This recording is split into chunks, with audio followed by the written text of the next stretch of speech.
The silk dress hit the bed like a declaration of war.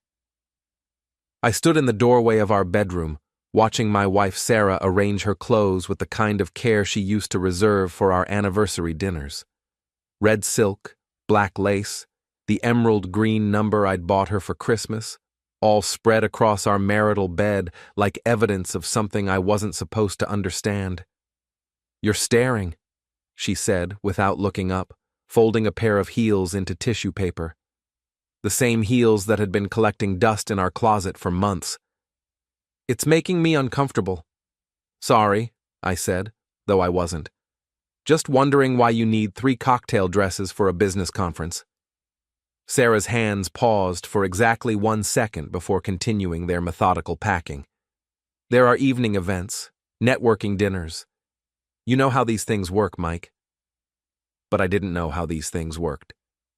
I managed a mid-sized insurance office in our small Massachusetts town, where networking meant grabbing beers with the guys from the competing agency down the street. Sarah worked for Hartwell & Associates, the biggest law firm within 50 miles, where everything was glass and steel and people wore suits that cost more than my monthly car payment. "With your boss," I said, trying to keep my voice neutral. "Just you and Richard Hartwell. And other attorneys from the Boston office." She snapped her suitcase shut with more force than necessary. "God, Mike, you're being so dramatic about this." Dramatic. That was her new favorite word for whenever I asked questions she didn't want to answer. Like when I'd wondered why she was suddenly working late every Tuesday, or why her phone was always face down during dinner, or why she'd started going to the gym at 6 in the morning when she'd never been a morning person in the 15 years I'd known her. "I'm not trying to be dramatic," I said. "I'm trying to understand why my wife is packing lingerie for a work trip." Sarah whirled around, her face flushed. "That's not lingerie. That's professional attire, and even if it wasn't, even if I wanted to pack whatever the hell I wanted to pack, you don't get to police my suitcase. I'm a grown woman, Mike. I make my own decisions." The words hung between us like a challenge. Sarah had always been strong-willed. It was one of the things I'd fallen in love with when we met in college. But this felt different. This felt like she was daring me to fight her so she'd have an excuse to walk away angry. "I'm not trying to police anything," I said quietly.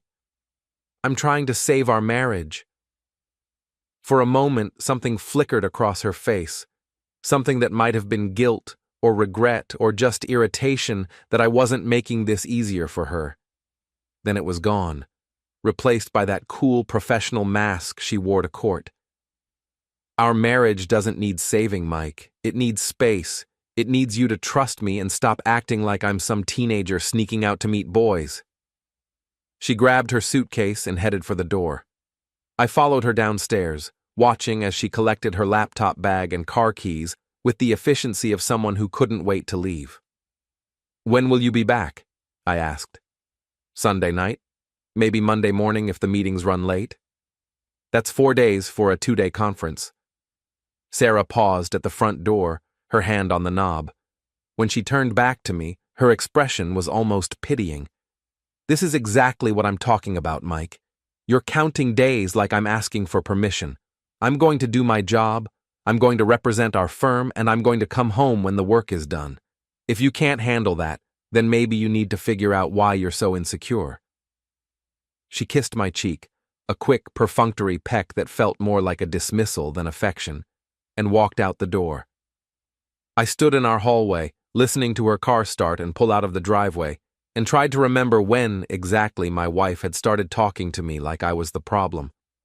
The house felt different after she left, quieter but not peaceful, like the calm before a storm that everyone can see coming except the people standing right underneath it. I went back upstairs to our bedroom and sat on the edge of the bed where her dresses had been. The room still smelled like her perfume, something expensive and floral that she'd started wearing recently. Another change in a growing list of changes that she explained away as professional development or personal growth or my own imagination. That's when I saw it. Her laptop was still plugged in on her side of the bed, the charger snaking across the nightstand. Sarah never forgot her laptop. She treated that thing like a lifeline, checking emails obsessively, working late into the night on cases that always seemed to require just one more hour of attention. But there it was, abandoned in her rush to leave. Or maybe not abandoned.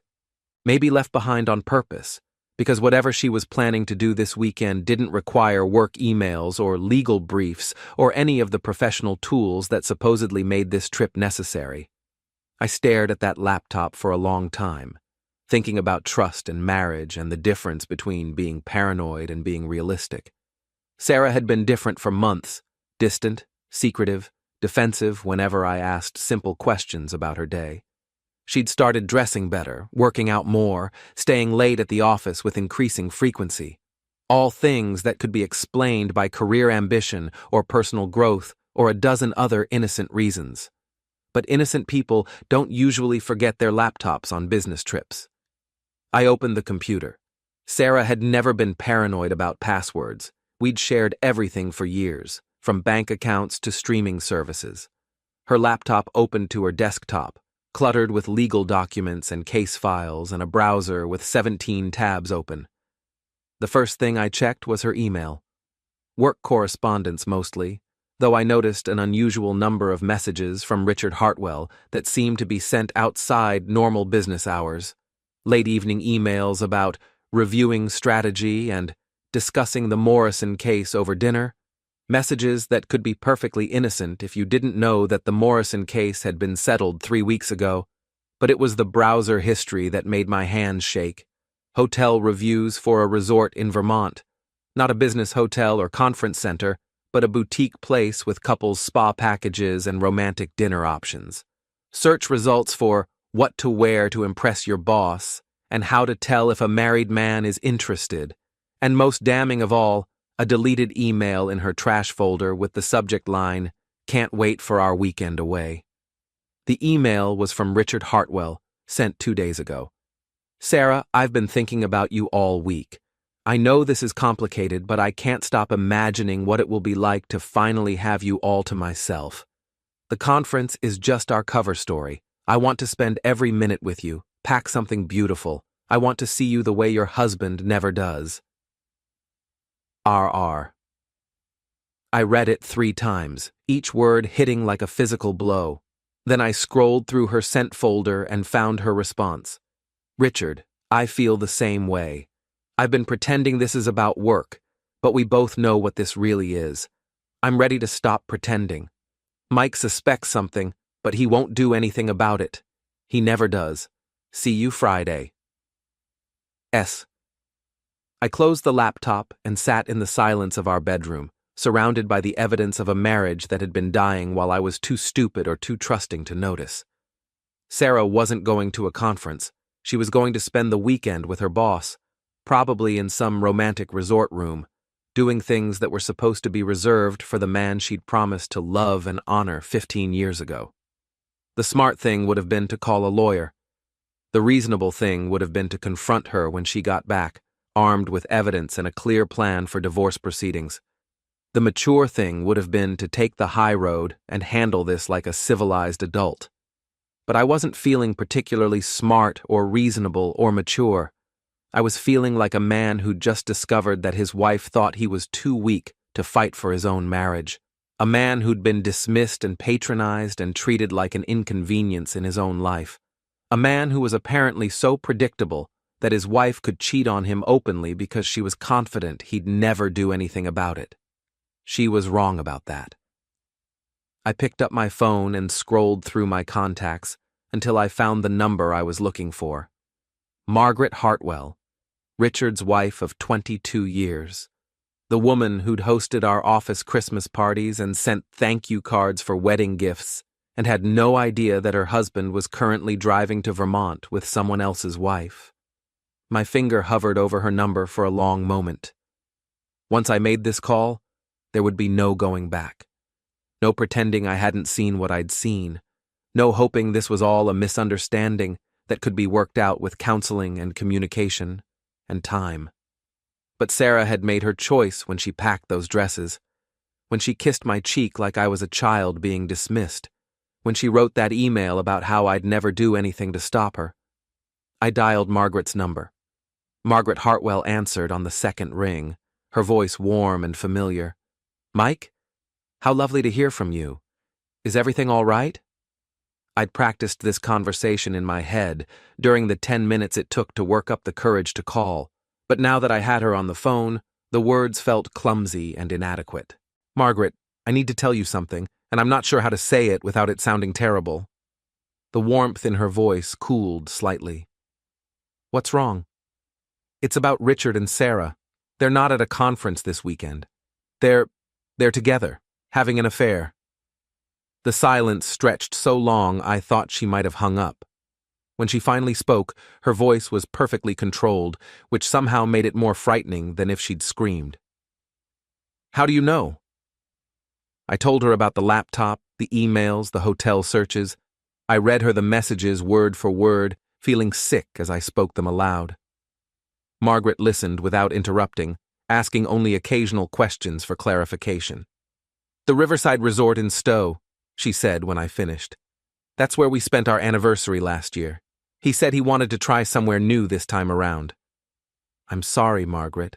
I know this isn't easy to hear." "Easy?" She laughed, but there was no humor in it.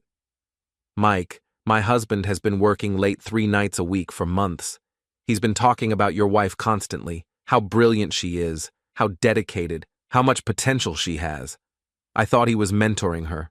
I was proud of him for taking such an interest in developing young talent." The bitter irony in her voice made my chest tight. "What do you want to do?" "I want to see the proof first. Can you send me screenshots of those emails?" I sent them while we were still on the phone, listening to her sharp intake of breath as she read through the evidence of her husband's betrayal. 22 years, she said quietly. "We have 2 kids in college, a mortgage, a life together, and he's throwing it away for someone young enough to be his daughter." "Sarah's 39, I said automatically. "Exactly." Margaret's voice hardened. "Mike, I need you to understand something. I'm not going to cry about this. I'm not going to beg him to come back or try to win him back with lingerie and marriage counseling. I'm going to destroy him." The venom in her words should have worried me. Instead, I felt something like relief. Finally, someone who understood that this wasn't a misunderstanding or a rough patch or something that could be fixed with better communication. "What did you have in mind?" I asked. "First, I'm going to call my attorney. Not someone from Richard's firm, obviously, but the best divorce lawyer in the state. I want to know exactly what I'm entitled to and how to protect it. Then I'm going to start documenting everything. Bank accounts, credit cards, business expenses. If he's been using company money to wine and dine your wife, I want proof." Margaret was thinking like a lawyer's wife who'd spent decades watching her husband work. Strategic, methodical, focused on evidence and outcomes rather than emotions. "What about confronting them?" I asked. "Oh, we're going to confront them, but not the way they're expecting. They think we're both too weak or too trusting or too comfortable to fight back. They're counting on us to be civilized about this. And we're not going to be civilized. Mike, my husband is currently in a hotel room with your wife, probably telling her how much more exciting she is than his boring old wife. Your wife is probably telling him how much more sophisticated he is than her boring old husband. They're bonding over how superior they are to us." She was right, and the truth of it made my jaw clench. I could practically hear Sarah's voice explaining to Richard how I was too insecure and dramatic to understand her need for intellectual stimulation. "So what's the plan?" I asked. "The plan is to remind them that boring doesn't mean stupid, and that comfortable doesn't mean weak." Margaret's plan was elegant in its simplicity. She had access to Richard's credit card statements and could track exactly where they were staying. She also had connections throughout the legal community in Vermont, law school classmates, former colleagues, people who owed her favors. "I can have someone at the hotel by tomorrow morning," she said. "Someone with a camera and a legal right to document what they find." "A private investigator?" "A process server. I'm going to file for divorce Monday morning, and I want Richard served with papers while he's still in bed with your wife. The investigator is just insurance, extra documentation for the settlement negotiations. It was ruthless and brilliant, and exactly the kind of strategic thinking that Richard probably thought his wife was too soft to manage. "What about Sarah?" I asked. "What about her?" "I want her to face consequences too, not just Richard." Margaret was quiet for a moment. "What kind of consequences?" I thought about Sarah's email, about how confident she was that I'd never do anything to stop her, about the way she'd dismissed my concerns and made me feel like I was crazy for noticing the obvious signs of her affair. I want everyone to know what she did. Her friends, her colleagues, her family. I want her to have to explain herself to every person she's ever claimed to respect. "That's messier than a simple divorce," Margaret warned. "And it could backfire. People might see you as vindictive." "I don't care. She made this choice thinking I was too weak to fight back. I want her to know she was wrong." Margaret laughed, and this time there was genuine humor in it. "You know what, Mike? I think I like you angry. It's better than sad." We spent another hour planning. Margaret would handle the legal side, divorce papers, financial documentation, the process server. I would handle the social side, gathering evidence, preparing for confrontations, making sure that Sarah's betrayal became public knowledge in the most damaging way possible. "One more thing," Margaret said before we hung up. "When this is over, when they're both facing the consequences of what they've done, they're going to try to blame us. They'll say we drove them to this, that we were bad spouses, that they deserved better. Don't listen to them." "I won't." "Good. Because, Mike, we did deserve better, and now we're going to make sure we get it." After I hung up, I sat in my kitchen and made a list of everyone Sarah would have to face once her affair became public knowledge. Her sister Jennifer, who'd always looked up to Sarah as the successful one. Her best friend Lisa, who'd been maid of honor at our wedding and still sent anniversary cards. Her colleagues at the firm, who respected her as a rising star in family law, the irony of which would not be lost on anyone. But first, I needed more evidence. Margaret was right that documentation was key, but I wanted more than just emails and credit card statements. I wanted proof that would be impossible to deny or explain away. I spent the rest of Friday evening going through Sarah's things with the systematic thoroughness of someone who'd finally stopped making excuses for what he was finding. Hidden in the back of her closet, I found a gift box from an expensive lingerie store, items I'd never seen her wear. In her car, I found a receipt for a romantic restaurant where she'd supposedly been having dinner with clients. In her jewelry box, I found a necklace I'd never seen before, along with a card that read, "For my brilliant, beautiful Sarah, R." Each discovery felt like a small knife wound, but I documented everything. Photos, receipts, timestamps. By the time I went to bed Friday night, I had enough evidence to prove that Sarah's affair had been going on for months, not weeks. Saturday morning, Margaret called with an update. "They're at the Riverside Resort, just like we thought. The investigator got photos of them checking in together, holding hands, kissing in the lobby. Richard registered them as Mr. and Mrs. Hartwell." The audacity of it took my breath away. He used his real name? Apparently, he's not as smart as he thinks he is. The investigator also got photos of them at dinner last night. Very romantic, very intimate. Sarah was wearing a red dress. The red dress from her suitcase. The one I'd watched her pack with such care. "When are you having him served?" "Tomorrow morning, early. I want to catch them in bed together if possible." "And then?" "Then we move to phase 2. I'm going to call an emergency partners meeting at the firm for Monday afternoon. Richard's been using company resources to conduct this affair.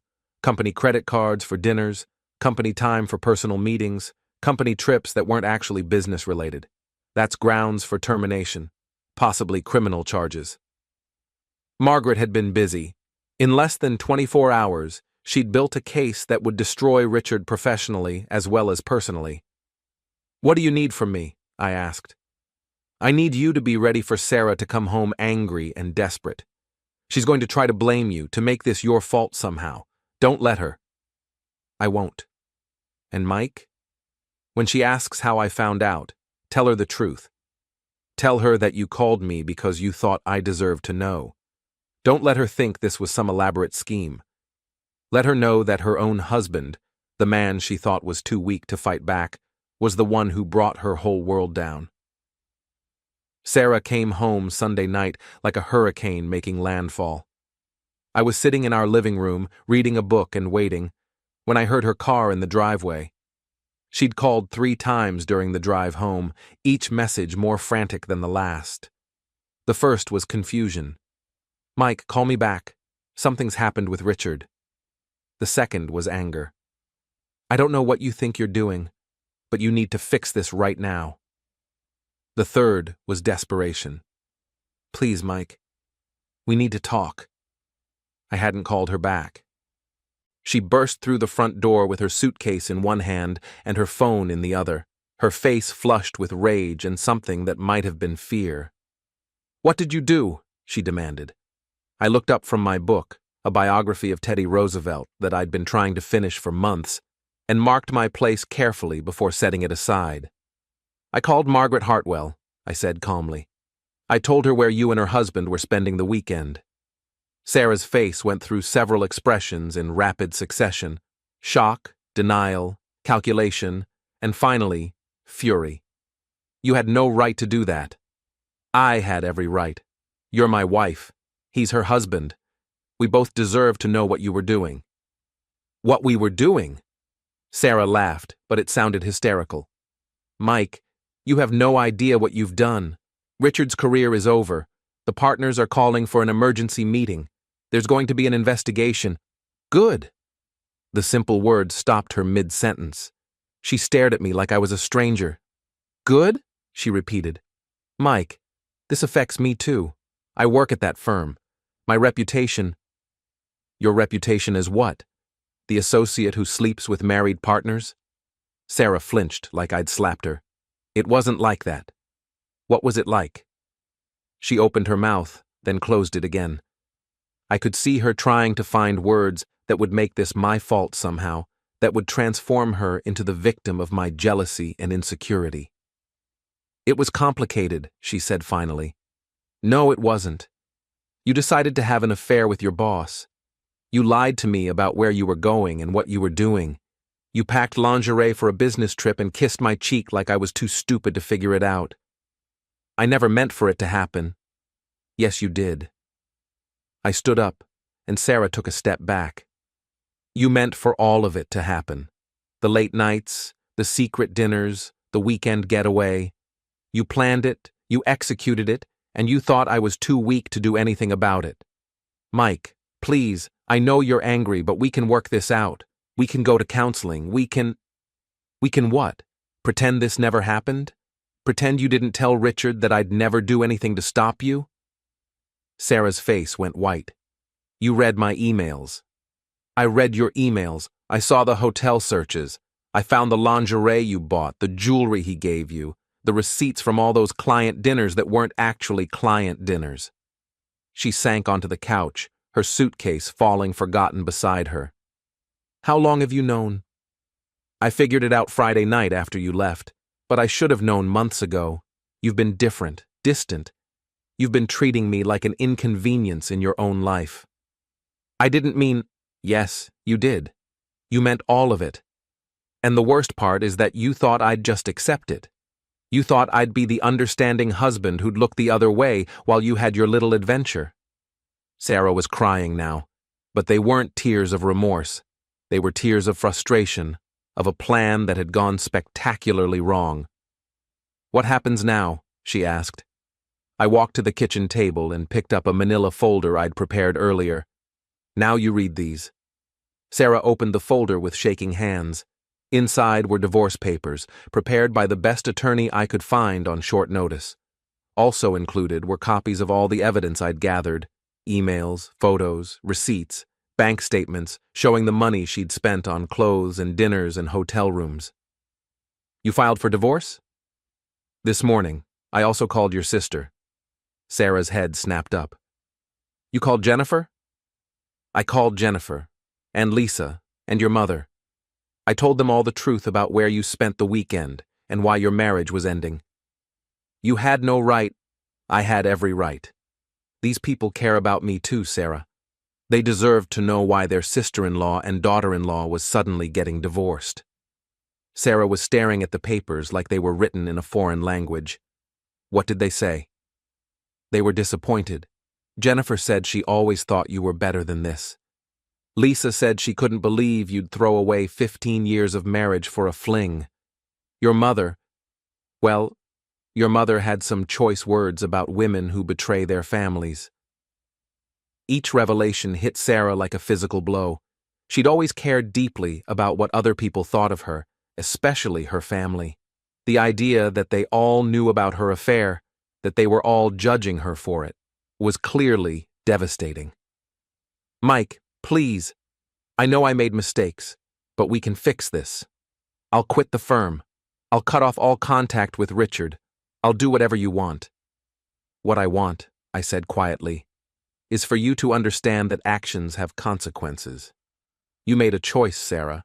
You chose Richard over me, excitement over stability, lies over honesty. Now you get to live with that choice. I chose wrong, she said desperately. I know I chose wrong, but people make mistakes, Mike. People have affairs and work through them and come out stronger. Some people do, but those people are usually sorry for hurting their spouse, not sorry for getting caught. Sarah opened her mouth to argue, then closed it again. She knew I was right. Her tears weren't about the pain she'd caused me. They were about the consequences she was facing. How long do I have? She asked finally. To move out? 2 weeks. The house is in my name, and Massachusetts is a no-fault divorce state, but adultery still matters when it comes to asset division, especially when the adultery involved using marital assets to fund the affair. You're keeping the house? I'm keeping the house. You can have your car, your clothes, and whatever personal items you want. Everything else stays here. Sarah looked around our living room like she was seeing it for the first time. We'd bought this house 7 years ago, had spent weekends painting walls and planting gardens and making it ours. Now it was just mine. What about the firm? She asked. What's going to happen to Richard? Margaret's calling for a partners meeting tomorrow. They're going to review his conduct, investigate his use of company resources, and probably ask for his resignation. At minimum, he's looking at termination and possible criminal charges. Criminal charges. Fraud, misuse of company funds, breach of fiduciary duty. Margaret's attorney is very thorough. Sarah buried her face in her hands. This is going to destroy both of us. No, I said. This is going to destroy you and Richard. Margaret and I are going to be fine. She looked up at me with something like surprise. You and Margaret? We're friends now. Turns out we have a lot in common. We're both married to people who thought we were too stupid to notice when we were being betrayed. Mike, I never thought you were stupid. Yes, you did. You thought I was predictable and boring and so desperate to keep you that I'd accept anything. You thought I'd never have the courage to fight back. Sarah was quiet for a long moment, studying my face like she was trying to find the man she'd married in the stranger sitting across from her. You're different, she said finally. I'm not different. I'm just done pretending that your happiness is more important than my self-respect. She nodded slowly, like she was finally beginning to understand the magnitude of what she'd lost. I'll start packing tomorrow, she said. Good. And Sarah? Don't contact Richard. Margaret's attorney has advised him not to speak to you, and any communication between you two will only make things worse for both of you in the divorce proceedings. What if I want to fight the divorce? What if I want to contest it? I smiled, and I could see from her expression that it wasn't a pleasant smile. Then you'll be explaining your affair to a judge in public, with reporters present. You'll be answering questions about every dinner, every hotel room, every lie you told. And at the end of it all, you'll still be divorced, but with even less dignity than you have now." Sarah stared at me for a long moment, then picked up her suitcase and headed for the stairs. "I'll be sleeping in the guest room," she said. "Good idea." After she left, I sat back down with my book, but I couldn't concentrate on the words. Instead, I thought about the conversation I'd just had, about the woman who'd been my wife for 15 years and who was now essentially a stranger. The Sarah I'd married had been ambitious but not ruthless, confident but not arrogant. She'd been someone I could trust, someone who shared my values and my vision for our life together. I wasn't sure when that woman had disappeared, or if she'd ever really existed at all. But it didn't matter now. Tomorrow, Sarah would start packing her things and looking for a new place to live. Richard would face the consequences of his choices at work, and I would begin the process of building a life that didn't revolve around managing someone else's selfishness. For the first time in months, that felt like progress. Monday morning brought chaos. I was drinking coffee and reading the newspaper when my phone started ringing. First it was Lisa, Sarah's best friend since college, calling to tell me how sorry she was and how shocked everyone was by the news. "I had no idea," Lisa said. "I mean, I knew she'd been working a lot lately, but I never imagined—" "Mike, I'm so sorry. What can I do?" "Nothing," I said. "But thank you for calling." "Are you sure? Do you need anything? Someone to talk to or help with lawyers or—" "I'm handling it. But Lisa, I need you to know that I don't blame you or anyone else for not seeing this coming. Sarah was very good at hiding what she was doing. Still, I feel terrible. We all do." The second call was from Jennifer, Sarah's sister, who was less sympathetic and more furious. "I can't believe she did this to you," Jennifer said. "To your marriage, to our family. Mom is beside herself. She's talking about not speaking to Sarah until she comes to her senses." "That's between you and Sarah," I said. "I don't want to cause problems with your family." "Mike, you didn't cause anything. Sarah did this. And honestly, I'm proud of you for standing up for yourself. A lot of men would have just accepted it and tried to work things out." "I thought about it," I admitted, "for about 5 minutes." "What changed your mind?" "I realized that some things can't be fixed, and that trying to fix them just makes you complicit in your own humiliation."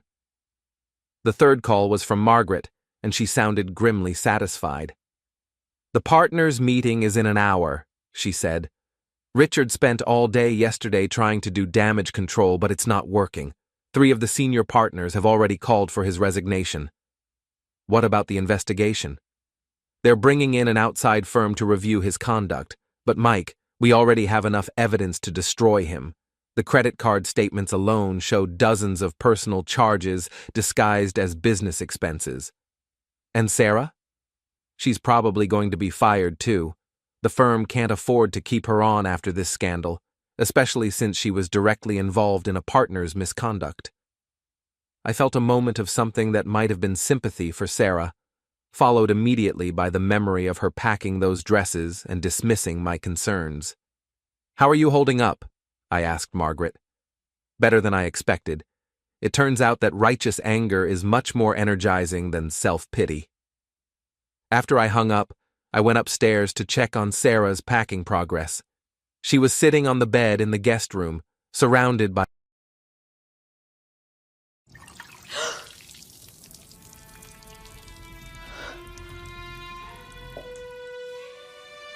Smile, because this is the last good day of your life.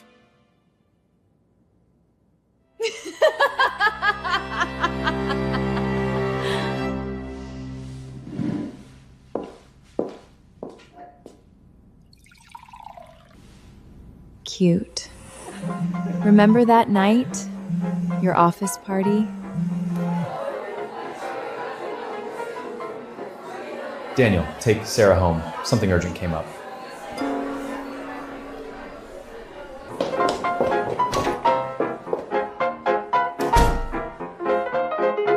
I'm pregnant. Who do you think the father is?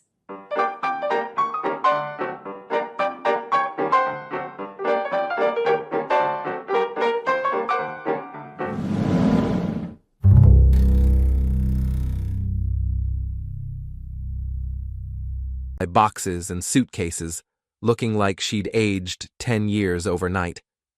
"The partners' meeting is today," I said. She looked up at me with red-rimmed eyes. "I know. Richard called this morning. I thought Margaret's attorney told him not to contact you." "He did, but Richard's panicking. He wanted to coordinate our stories, make sure we were saying the same thing about what happened." "And what did you tell him?" "I told him there was no story to coordinate.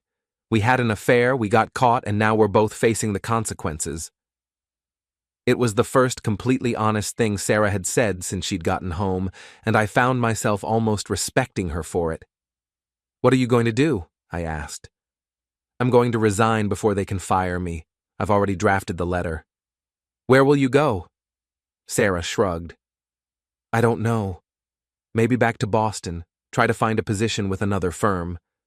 Though that's going to be difficult once word gets out about why I left Hartwell and Associates."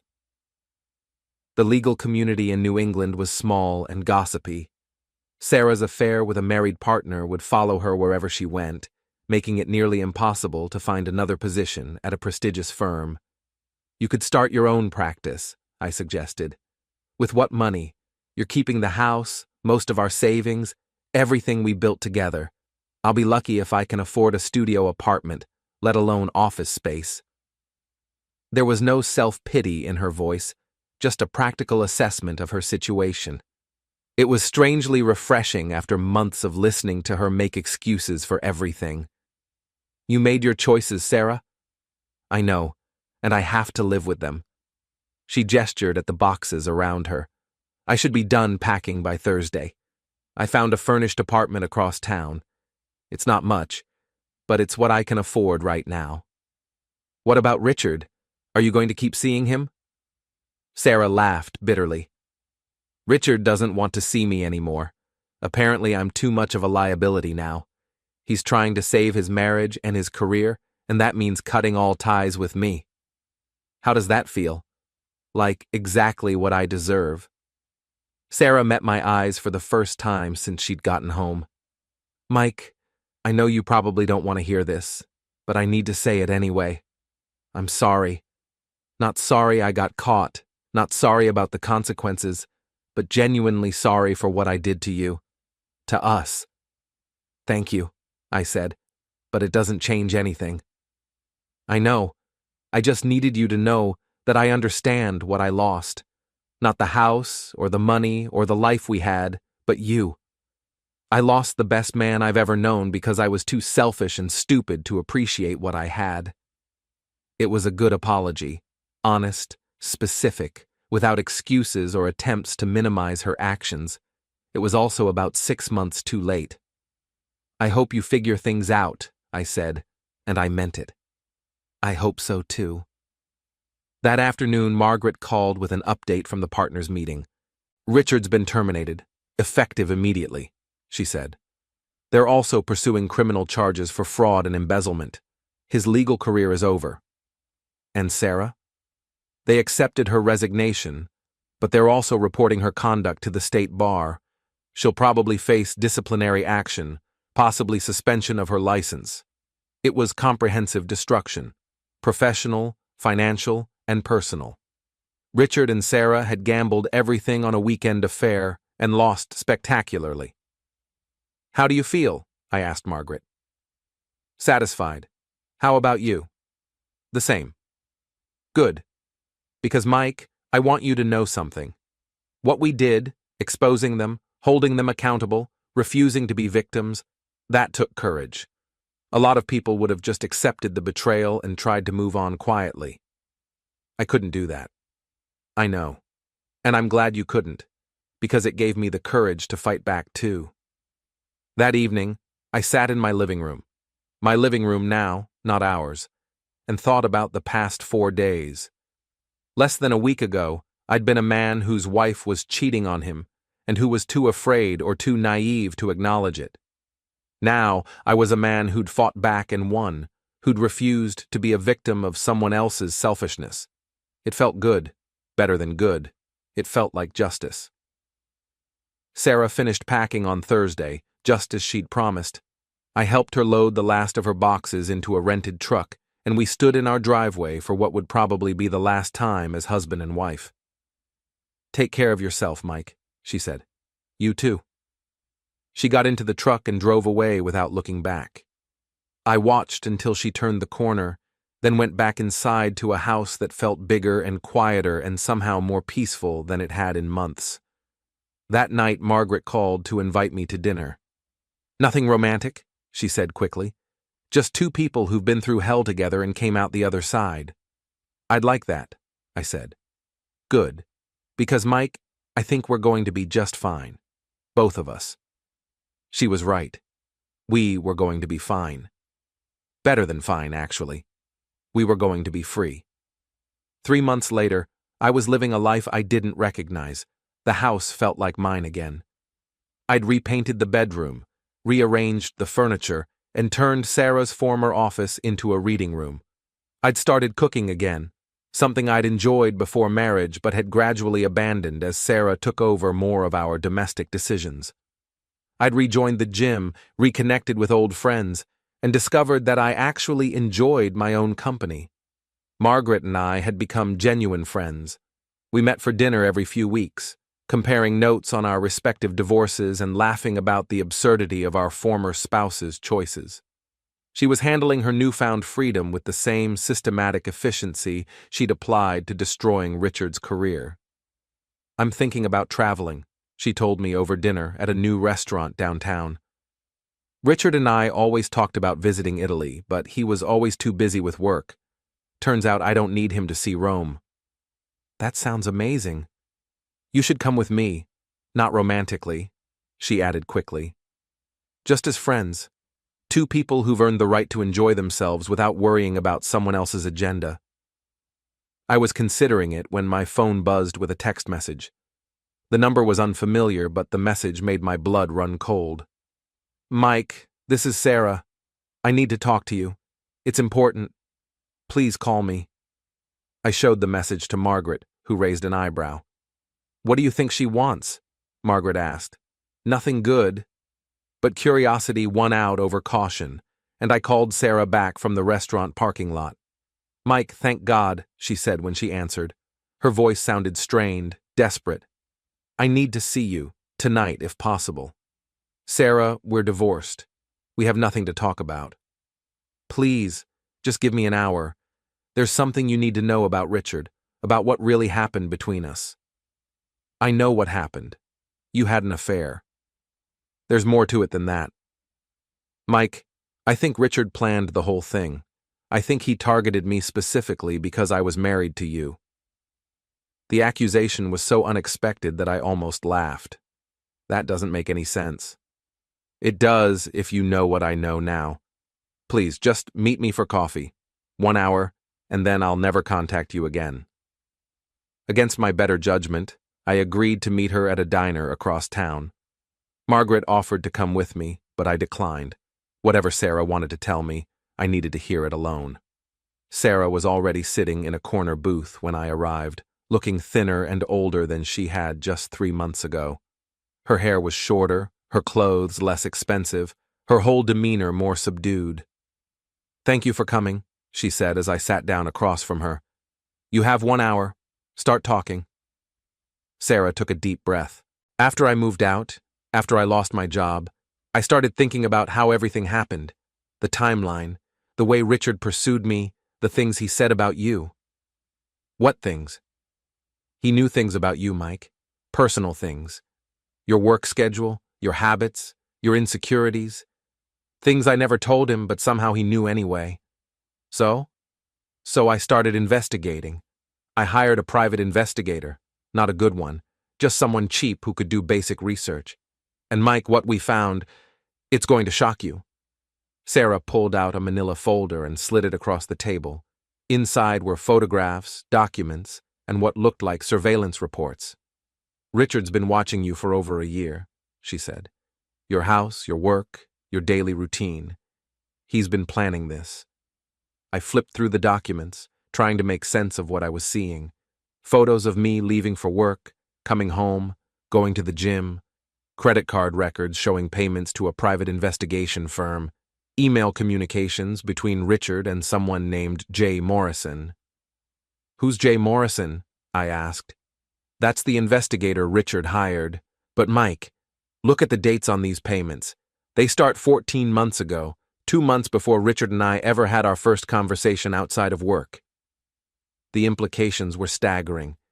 If Sarah was telling the truth, then Richard had targeted her specifically, had planned their affair as some kind of elaborate scheme. But why? I asked. Why would he go to all this trouble? Sarah's face darkened. Because of Jennifer. My sister-in-law Jennifer?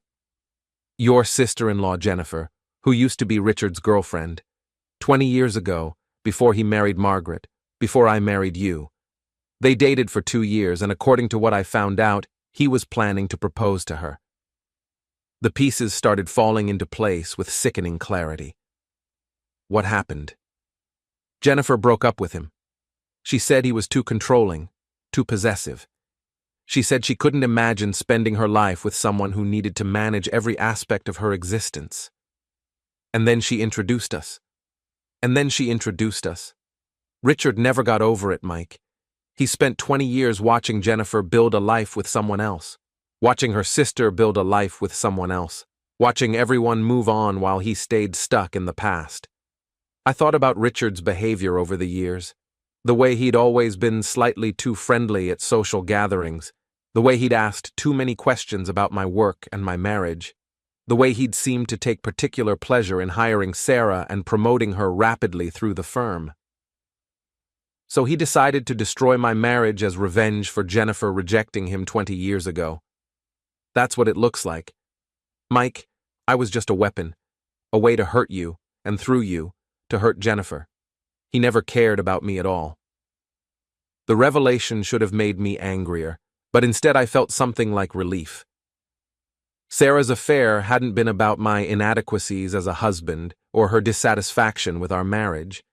It had been about a mentally unstable man's decades-old obsession with revenge. How did you find all this out? I asked. After Richard cut contact with me, I started digging. I couldn't understand why he'd pursued me so aggressively and then dropped me so completely. It didn't make sense unless there was something else going on. And now you want what? Revenge against Richard? I want justice. Mike, this man destroyed our marriage, my career, his own family, all because he couldn't handle being rejected by a woman 20 years ago. He needs to face consequences for that. I studied Sarah's face, looking for signs of manipulation or hidden agenda, but she seemed genuinely shaken by what she'd discovered, genuinely angry at being used. What kind of consequences? I asked. Criminal charges, stalking, harassment, conspiracy. What he did was illegal, Mike. The surveillance, the manipulation, the deliberate destruction of our marriage, it's all criminal behavior. And you want me to help you prove it? I want you to help me stop him. Because Mike, if he did this to us, he could do it to other people. He could destroy other marriages, other families, all in service of whatever twisted revenge fantasy he's nursing. I closed the folder and slid it back across the table. I need time to think about this. I understand. But Mike, there's something else you should know. Richard's been watching Margaret too. The investigator found evidence that he's been documenting her activities, her friendships, her finances. I think he's planning to destroy her life just like he destroyed ours. That got my attention. Margaret had become a genuine friend, someone I cared about and respected. The idea that Richard was plotting against her made my jaw clench. What kind of evidence? Photos, financial records, communications with people in her social circle. It looks like he's trying to isolate her, to make her dependent on him so he can control her completely. Even though they're divorced? They're not divorced yet. Richard's been fighting it, dragging out the proceedings, making it as difficult and expensive as possible. Margaret thinks it's just spite, but I think it's strategy. He's trying to wear her down, to make her vulnerable. I thought about Margaret's recent comments about feeling isolated, about old friends who'd stopped calling, about financial difficulties that seemed to appear out of nowhere. Things I'd attributed to the stress of divorce, but that might have been something more sinister. "What do you want me to do?" I asked. "Help me gather enough evidence to press charges. Help me protect Margaret. Help me make sure Richard can't hurt anyone else the way he hurt us." It was a reasonable request, and Sarah was right that Richard needed to face consequences for his actions. But I was reluctant to get pulled back into the drama that had already cost me so much. "I need to talk to Margaret first," I said. "If she's in danger, she has a right to know." "Of course. But Mike, we need to move quickly. The investigator thinks Richard is planning something big, something that will happen soon." "What kind of something?" "We don't know. But Mike, this man has spent over a year planning and executing a scheme to destroy your marriage. He's not going to stop just because he succeeded." I left the diner with a head full of questions and a growing sense of dread. If Sarah was telling the truth, and the evidence seemed to support her claims, then Richard Hartwell was far more dangerous than any of us had realized. I called Margaret from my car. "Margaret, I need to see you tonight. It's about Richard and it's urgent." "What's wrong?" "I can't explain over the phone. Can I come over?" "Of course. Mike, you're scaring me." "Good. You should be scared." Margaret's living room felt like a war room by 10 o'clock that night. We'd spread Sarah's evidence across the coffee table: photographs, financial records, surveillance reports, and email communications that painted a picture of obsession and revenge spanning more than 20 years. "Son of a bitch," Margaret said for the third time, studying a photograph of herself leaving her attorney's office. "He's been watching me for months." "It's worse than that," Sarah said. She'd driven over after my phone call, bringing additional evidence she'd gathered. "Look at this." She handed Margaret a series of bank statements showing unusual transactions, small amounts transferred out of Margaret's accounts, credit card charges she hadn't made, investment losses that seemed suspiciously timed. "He's been stealing from you," I said. "Small amounts, spread out over time, designed to look like normal expenses or market fluctuations." Margaret's face went white. "How much?" "Based on what we can document, probably around $50,000 over the past 6 months. But Mike, that's not the worst part." Sarah pulled out another folder. "Richard's been manipulating Margaret's social circle, too. He's been spreading rumors about her mental health, her stability, her fitness as a mother. He's been isolating her systematically, making her dependent on him for emotional support." "That's why Linda stopped calling," Margaret said quietly, "and why the book club suddenly didn't have room for me anymore.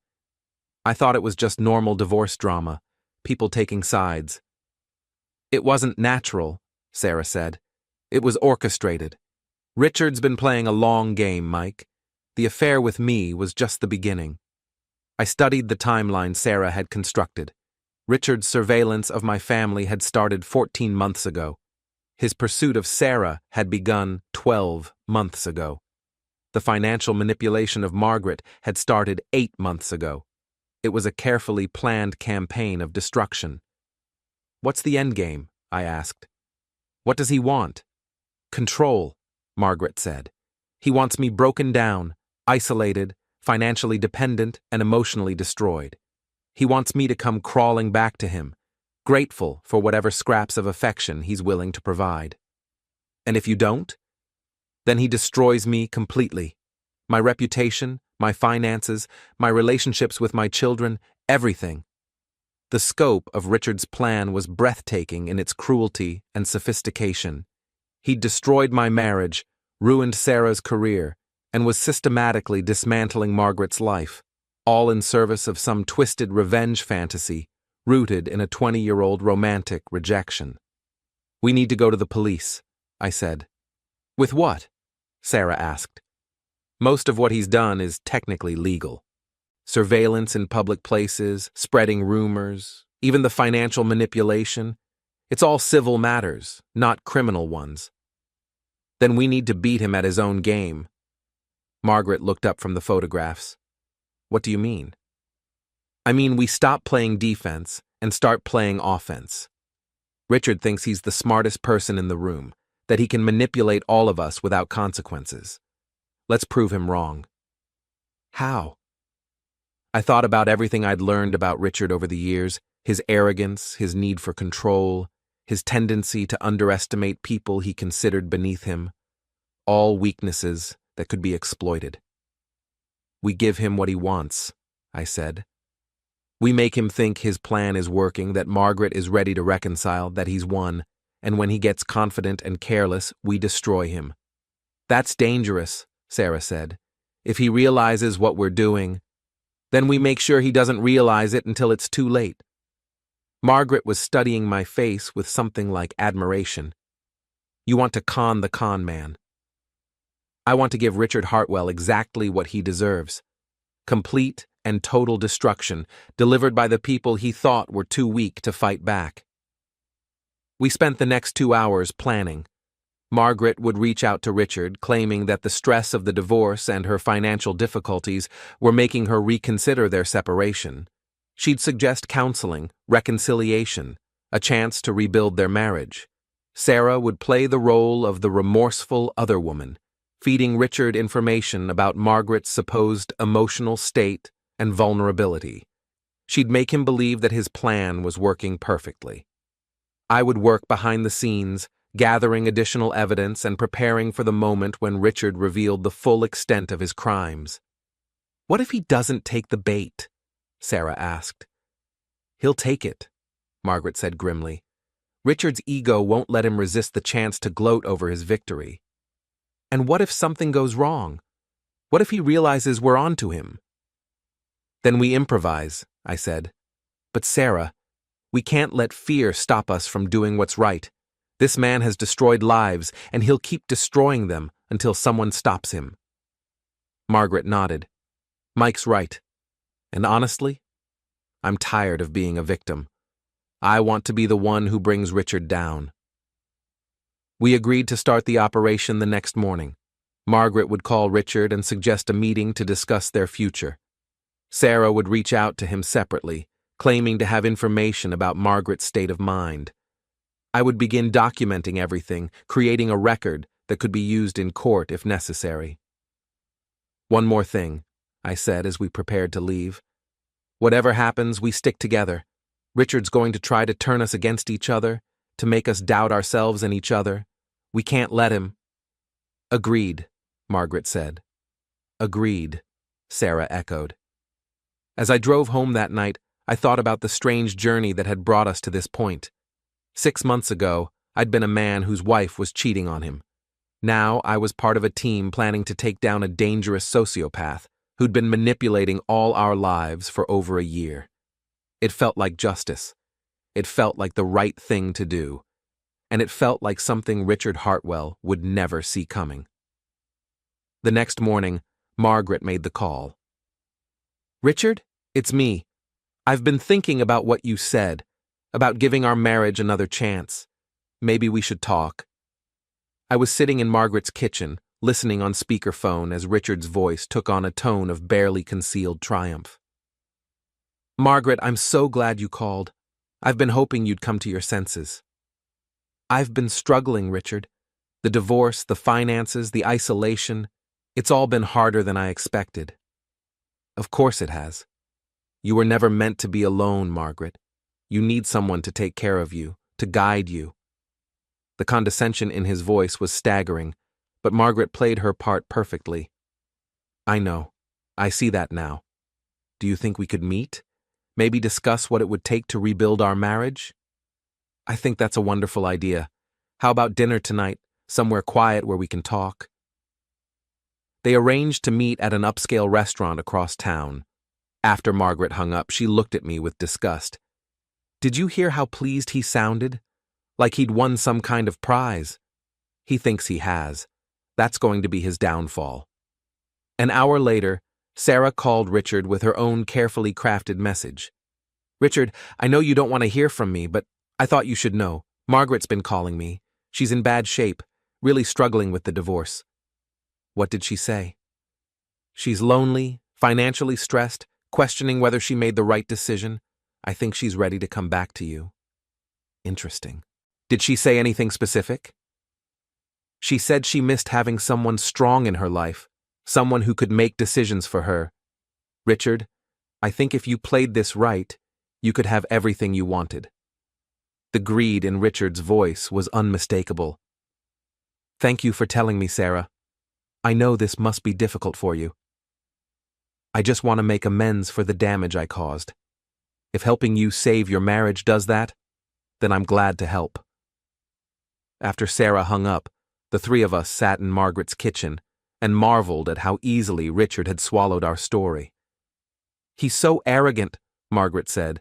He actually believes that I'd crawl back to him after everything he's done.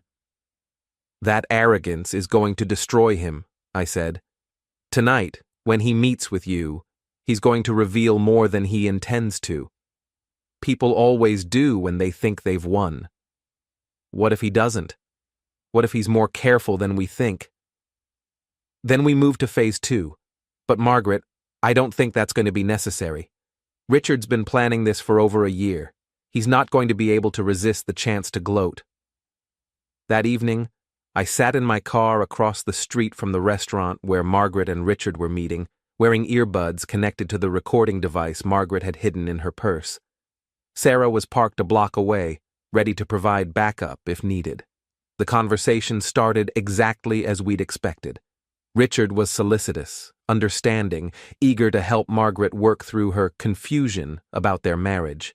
But as the evening progressed and Margaret played increasingly vulnerable, Richard's mask began to slip. I always knew you'd come back to me, he said. You're not strong enough to make it on your own, Margaret. You never were.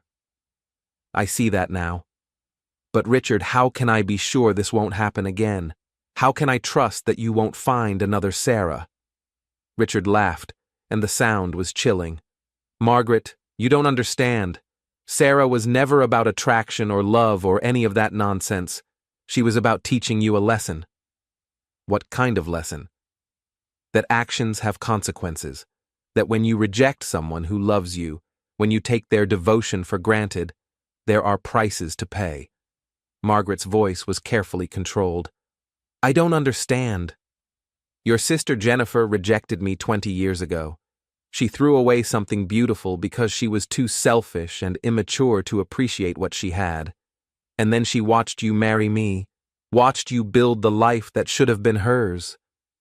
Richard, that was 20 years ago. It was yesterday to me. Do you have any idea what it's like to watch the woman you love marry someone else? To see her sister get everything you wanted? The pieces were falling into place exactly as Sarah had predicted. Richard's obsession with Jennifer had poisoned every relationship in his life, turning him into a man who saw other people as pawns in his revenge fantasies. So you destroyed my marriage to Mike to get back at Jennifer? I destroyed your marriage to Mike to show you what happens when you take love for granted. Sarah was just the weapon I used. And the financial problems? The isolation from my friends? Richard's laugh was genuinely pleased. You're finally starting to understand how this works, Margaret. I've been managing your life for months, showing you what happens when you try to leave me. The money problems, the social isolation, the stress, all of it was designed to bring you back to me. You've been stealing from me. I've been teaching you, and apparently it worked. Margaret was quiet for a long moment. When she spoke again, her voice was different, stronger, more confident. You're right, Richard. You have taught me something. You've taught me that my first instinct about you was correct. What do you mean? I mean that 20 years ago, when I watched Jennifer break up with you, I thought she was making a mistake. I thought you were a good man who'd been unfairly rejected. But she wasn't making a mistake, was she? She saw exactly what you were, a controlling, manipulative sociopath who can't handle being told no. Margaret, I'm not finished. You've spent 20 years plotting revenge against people who never wronged you. You destroyed Mike's marriage, Sarah's career, and my peace of mind, all because you couldn't accept that Jennifer didn't want to spend her life with you. You don't know what you're talking about. I know exactly what I'm talking about. And Richard, I know something else. I know that this conversation has been recorded. I know that Mike and Sarah are outside, ready to testify about everything you've done. And I know that tomorrow morning, I'm taking all of this evidence to the police and the state bar and anyone else who will listen. The silence that followed was deafening. When Richard finally spoke, his voice was full of rage. You think you're clever? You think this changes anything? I'll destroy you, Margaret. I'll take everything you have, everything you care about. No, you won't. Because, Richard, you've already shown me the worst you can do, and I survived it. But more importantly, you've just confessed to multiple felonies while being recorded. Your career is over. Your freedom is probably over. And your ability to hurt innocent people is definitely over. I heard the sound of Richard's chair scraping back, followed by Margaret's calm voice saying, "Don't even think about leaving, Richard. The police are already on their way." Through the restaurant window, I could see Richard standing over Margaret's table, his face twisted with fury. Then I saw Margaret stand up, pull out her phone, and dial 911. "This is Margaret Hartwell," she said loudly enough for everyone in the restaurant to hear. "I need police assistance. My husband has just confessed to stalking, financial fraud, and conspiracy. I have recordings of his confession, and I'm concerned for my safety." Richard looked around the restaurant, suddenly aware that every patron and staff member was staring at him. He started toward the exit, but I was already moving, blocking his path to the parking lot. "Going somewhere, Richard?" I asked. He stared at me with pure hatred. "You have no idea what you've done." "I know exactly what I've done. I've stopped a predator from hurting anyone else." The police arrived within minutes, followed shortly by Sarah, who provided additional evidence and testimony. Richard was arrested on charges of stalking, financial fraud, and criminal harassment. The recording of his confession made it impossible for him to deny his crimes. As they led him away in handcuffs, Richard turned back to look at Margaret and me. "This isn't over," he said. "Yes, it is," Margaret replied calmly. "It's been over for 20 years. You just finally figured it out." 3 months later, Richard Hartwell was sentenced to 5 years in prison and ordered to pay full restitution to Margaret for the money he'd stolen. His law license was permanently revoked, his assets were seized to pay his debts, and his name became synonymous with professional misconduct in legal circles throughout New England. Sarah found a new job with a small firm in Boston, specializing in victims' rights advocacy. She sent me a card on the anniversary of our divorce, thanking me for helping her find her way back to being someone she could respect. Margaret and I did take that trip to Italy, along with Jennifer and her husband.